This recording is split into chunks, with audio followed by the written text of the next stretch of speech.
Welcome friends. Welcome to my YouTube channel. आज हम बात करेंगे बिल्डिंग सर्विसेज के सेक्शन में आने वाले टॉपिक हॉट वाटर सिस्टम में, हॉट वाटर सप्लाई सिस्टम में एक बहुत ही unique topic solar water heater के बारे में। तो ये जो टॉपिक है ये रिन्यूएबल सोर्सेज से भी रिलेट करता है, रिन्यूएबल एनर्जी से भी रिलेट करता है। बहुत जगह रिन्यूएबल एनर्जी के सोलर सेक्शन से भी ये रिलेट करता है। तो आज हम इसके बारे में डिटेल में देखेंगे। बाकी बिल्डिंग में हॉट वाटर सप्लाई का सिस्टम कैसे होता है वो ऑलरेडी मैंने हॉट वाटर सप्लाई सिस्टम के वीडियो में ऑलरेडी बता चुका हूँ। So you can refer this. This is my intro. I'll skip it.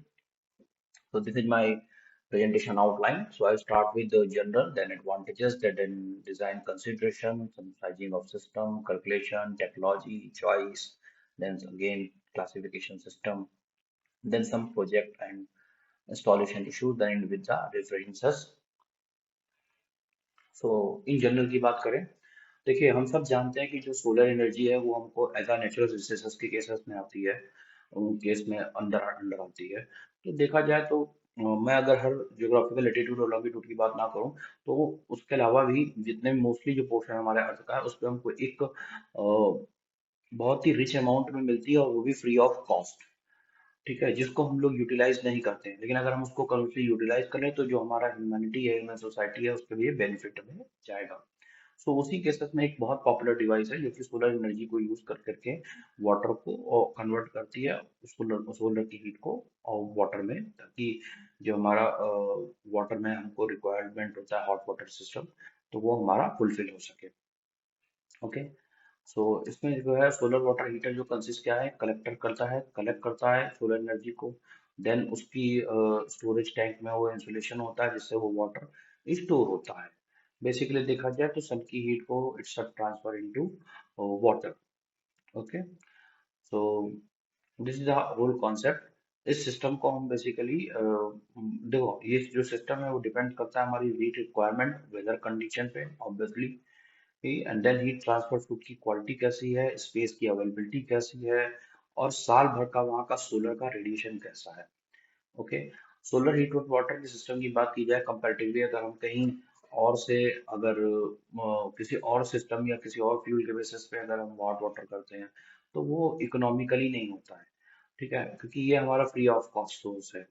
और उस वाले केसेस में हमको या तो इलेक्ट्रिसिटी परचेज करनी पड़ती है या मतलब इकोनॉमिकली के केस में, या तो फिर हमको फ्यूल वेस्ट होता है तो फ्यूल परचेज करना पड़ता है। देन उसके अलावा देखा जाए तो ये टोटली पॉल्यूशन फ्री है। ओके। और ऐसी कंट्रीज जहाँ पे वार्म कंट्री, जहाँ सोलर रेडिएशन हमारा अच्छा होता है, तो वहाँ के लिए ये सिस्टम बहुत ही बेनिफिशियल है। Okay. So what are the advantages? अगर देखा जाए तो इसमें कोल्ड वाटर जो है वो एंट्री होता है, हॉट वाटर आगे आउटपुट में हमको मिलता है to the help of sunrays. तो अराउंड जो है वो 60 to 80 डिग्री सेल्सियस टेम्परेचर जो है वो हमारा डिपेंड अपॉन सोलर रेडिएशन और वेदर कंडीशन, सोलर वेक्टर की एफिशिएंसी को मिला करके हमको मिलता है। Hot water for homes, hostel, hotel, hospital, restaurant, dairy industry, मतलब हर टाइप के प्रोजेक्ट में हम यूज कर सकते हैं। देन सबसे बड़ी चीज अगर हमें इसको लगाना है तो ऑब्वियसली है कि एक ओपन स्पेस चाहिए। तो रूफ टॉप पे, बिल्डिंग टेरेस पे, ओपन ग्राउंड, कहीं पे भी जहाँ जगह है जहाँ पे शेडिंग नहीं होती है, मतलब उस पे शेड ना आए, वहां पे भी सिस्टम को इंस्टॉल कर सकते हैं। ठीक है। इवन ओवरहेड टैंक है, वो स्पेस हमारा वैसे भी वेस्ट जा होता है, वहां पे भी हम इंस्टॉल कर सकते हैं। ओके।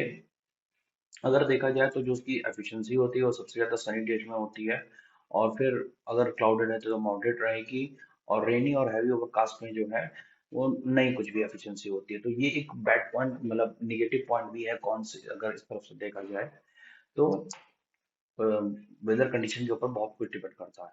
दूसरा, जो वाटर की क्वालिटी उसमें हमको करनी है, फ्लो करनी है, तो वो एक बहुत बड़ा मैटर है कि सॉफ्ट और पोटेबल वाटर ही जो है यूज हो सकता है। बिकॉज अगर हार्डनेस वाटर होगा तो ऑब्वियसली कि हमारे इंस्ट्रूमेंट जो हमारी ट्यूब्स हैं उन सबको हार्म करेगा। ओके। अगर देखा जाए स्मॉल स्टेनलेस स्टील जो है वो स्मॉल टैंक्स यूज किया जाता है, अगर माइट स्टील जो है वो एंटी कॉर्जन कोटिंग के साथ अंदर वो लार्ज टैंक में यूज किया जा सकता है। कैपेसिटी की बात की जाए तो 100 से 300 लीटर कैपेसिटी जो है डोमेस्टिक के लिए यूज किया जा सकता है। लार्जेस्ट सिस्टम भी हमारा इसमें ऑप्शन अवेलेबल है जो कि आप रेस्टोरेंट और गेस्ट हाउसेस या अपनी बड़ी रिक्वायरमेंट के अकॉर्डिंग भी हम लोग लगा सकते हैं। अब बात करते हैं डिजाइन कंसिडरेशन की। तो ये जो है एक पैरामीटर है, तो हमें कितने डिग्री जैसे हम कितने डिग्री सेल्सियस में अगर वाटर का टेम्परेचर हो तो हमको कैसा फील होगा, वो यहाँ पे मेंशन है। इसके बाद according to the project wise हमको कितना वाटर की रिक्वायरमेंट होती है, हॉट वाटर की। तो अगर पर पर्सन का पर डे, तो वो यहाँ पे टेबल में मेंशन है। तो अगर हमें कभी हॉट वाटर की रिक्वायरमेंट किसी प्रोजेक्ट में निकालनी है, अगर वो प्रोजेक्ट इसमें से लिस्टेड है, तो we can easily calculate the total amount. Okay. So sizing of system की बात करें तो जो जनरल रूल क्या कहता है कि 10 से 18 स्क्वायर फीट जो है कलेक्टर का एरिया पर पर्सन हमारे हाउस होल्ड पे रिक्वायर्ड होता है, 10 से 18 स्क्वायर फीट के आसपास। तो अब ये चीज समझ सकते हैं कि 1.5 टू 2 गैलन जो है वो स्टोरेज पर स्क्वायर फीट कलेक्टर एरिया का चाहिए होता है। तो फर्स्टली 10 से 18 स्क्वायर फीट एक पर्सन पे लगता है, और 1.5 से 2 गैलन जो होता है वो स्टोरेज पर square feet of collector area का होता है। देन इट्स लाइक एन कि अगर हमारे 4 लोगों की फैमिली है, तो टोटल कितना पानी लगेगा और कितना स्क्वायर फीट एरिया लगेगा वो यहाँ पे मेंशन है। अगर कोई 4 लोगों की फैमिली है, तो हमको जो टोटल है मल्टीप्लाई में, तो just we multiply to this, तो 40 टू 72 स्क्वायर फीट के बीच में हमारा वो एरिया हो सकता है। और जो टोटल वाटर रिक्वायरमेंट है वो 60 टू 140 गैलन का स्टोरेज का हमको रखना पड़ता है। तो इस तरीके से हम साइजिंग निकाल सकते हैं। So these are the calculation. So I'm not discussing here. It's a very tough, very different branch related to the branch. But I have mentioned some again their project, और उसमें जो water requirement है hot water की वो कितनी होती है वो मैंने यहाँ पे mention किया हुआ है। ओके। देन अब बात करते हैं सोलर वाटर हीटर सिस्टम में लगने वाली टेक्नोलॉजी की। तो अगर हम टेक्नोलॉजी की बात करें तो there are 3 categorize according to the temperature कि हमको वाटर का कितना चाहिए। तो उस बेसिस पे हमने 3 कैटेगरी में डिवाइड किया है। That one is the low temperature, mid and high. तो जो लो है उसमें हमारा जो कैटेगरी आती है, टेक्नोलॉजी आती है, that is come under unglazed mat for water heating. मतलब कि जो उसकी सरफेस होती है सोलर वाटर की, सोलर पैनल की, दैट इज द अनग्लेज्ड। अगर हम मिड की बात करते हैं तो वो ग्लेज सरफेस होती है। एंड जब हाई टेम्परेचर की बात करते हैं तो उसमें 2 सेक्शंस आते हैं, evacuated tube and focusing collectors. Okay. So firstly flat plate collector होता है, इवाक्यूएटेड ट्यूब। तो हम इसके फिगर देखते हैं। तो this one is the type of collector. तो first one is the unglazed. Okay. तो low cost plastic plate. Then another one is the glaze, जिसमें हम जो है ऊपर ग्लेजिंग फैक्टर लगाते हैं, सिंगल और डबल ग्लेजिंग। देन इसके बाद इंटरनल कलेक्टर स्टोरेज टाइप में। देन इवैक्यूएटेड ट्यूब जो कि हाई में है, और तीसरा parabolic tube. Okay. Parabolic through जो है वो हमारा फोकसिंग कलेक्टर में आता है। Okay. Evacuated tube. Okay. So we go to next.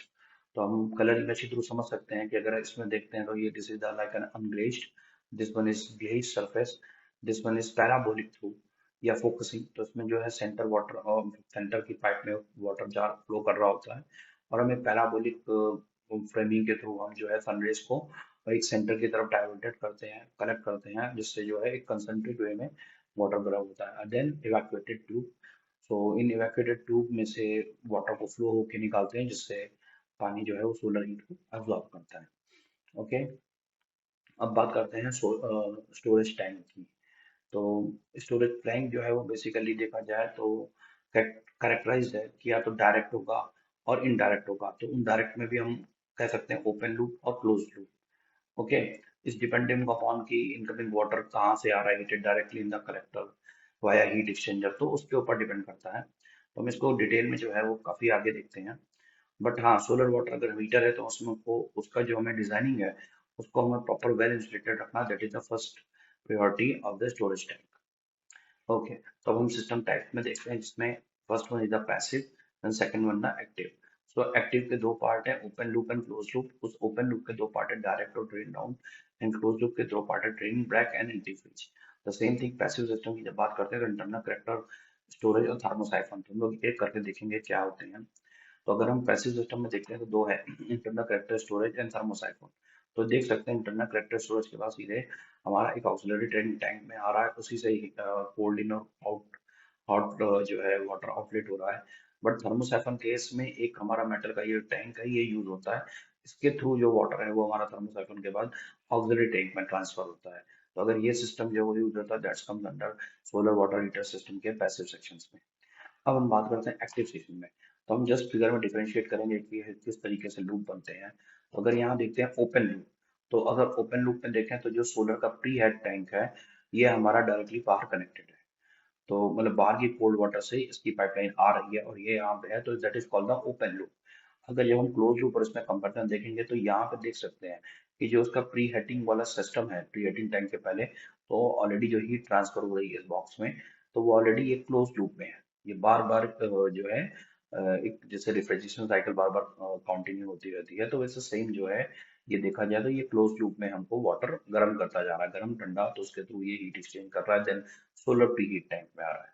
तो ये डिफरेंस होता है basically open loop and close loop में।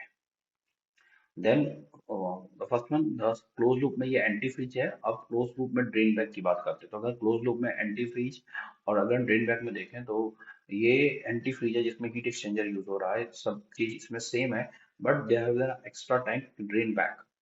कि जो इस क्लोज लूप में अगर कुछ क्या होता है, जब भी हम कोई चीज हीट अप करते हैं तो उनका वॉल्यूम घटता और बढ़ता है, तो उस चीजों को हमको ड्रेन करने के लिए हमको पाइप सिस्टम चाहिए होता है, तो उस वॉल्यूम को घटते बढ़ने के लिए, तो उसमें वो इशू ना आए, तो इसलिए ड्रेन बैक टैंक हमको यहाँ पे अवेलेबल होता है। सो this is the typology of solar water resistance system का क्लासिफिकेशन है। अब हम प्रोजेक्ट वाइज केस स्टडी देखते हैं। सो जो ये डायग्राम है, ये बेसिकली 2000 स्क्वायर फीट है अनग्लेज कलेक्टर का, जो कि हमारा लो मिड टेम्परेचर में आता है, लो टेम्परेचर में रिक्वायरमेंट में। और ये लगभग 3500 स्क्वायर फीट इंडोर पूल के लिए है।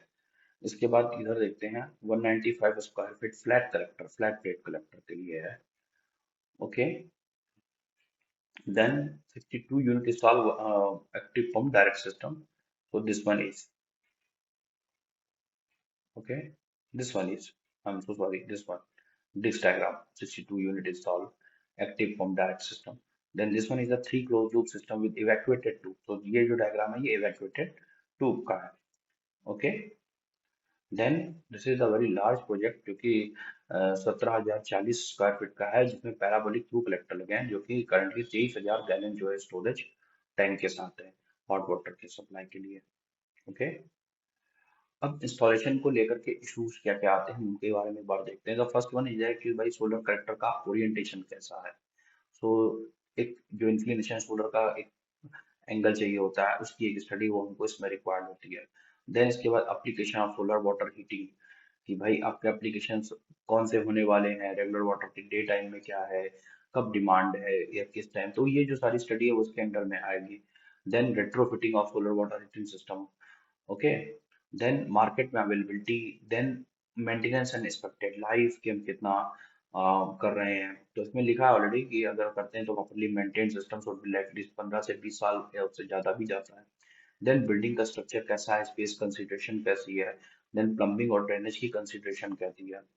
Okay, so here my presentation in now, and I have shared some YouTube videos link, so you can easily check through, तो आपको और भी concepts clear हो जाएंगे। Okay, these are my the references, so you can check this. Thank you so much, and please for if you want this presentation, please check my caption. I will share my presentation link, so you can easily download it, and please like my video and subscribe my channel. Thank you so much.